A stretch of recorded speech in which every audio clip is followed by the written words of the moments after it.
Okay, folks, we got gusty variable winds, which is normal. You can see my little wind indicator there.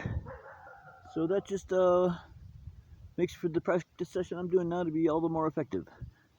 Learning to fly really slow and controlled and smooth and precise in wind, which I'll have to counter against. So here we go, idle up mode, and here we go, high rates.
Well, folks, I tried for a landing on the plywood makeshift helipad. I tried for that, but the wind is just too gusty and variable and strong and beyond my skills. So I went ahead and just set her down right here. But I'll tell you, this is really a lot of fun and very helpful to my mission to becoming the best pilot possible. Fixed wing and rotorcraft. I was very helpful flying in this wind because it was, again, quite gusty, quite variable in speed and direction. And so that's the deal. We'll do our customary last little spin up before we turn things off. All right. There she is, folks.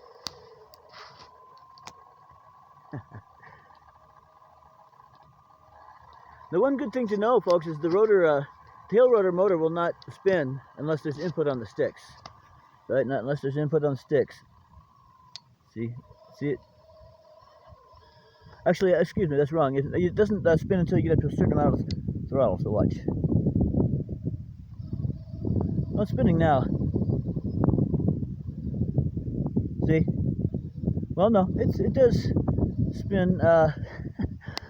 One guy had on a video I saw had a situation where the tail rotor wasn't spinning when he was spooling up on the ground, but from my experience, that's often the case. It's not a problem.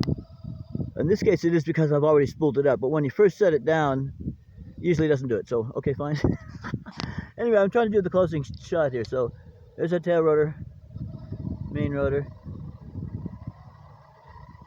A little more. See that? So it's nothing wrong. I mean, normally, see that? See, it's not moving. The tail rotor's not, and that's not a problem. It's because it doesn't move. It's neutral and basically off unless you put in input on the rudder stick. If you put in input on the rudder stick, it spins. If you send to the rudder stick, it stops. Although it's spinning now. But that's normally the case. What I just said is really normally the case. Okay, thanks for watching. Really appreciate it. This helicopter is a real ball, a real blast. See now? It's not spinning. See that? See? See? So under normal conditions, most of the time, tail rotor will not spin without input. I'll give it some input, and it spins. See? Give it some input, and it spins. All right, shutting her down. Throttle cut on. Thanks for watching, folks. I hope you're not getting sick of these videos.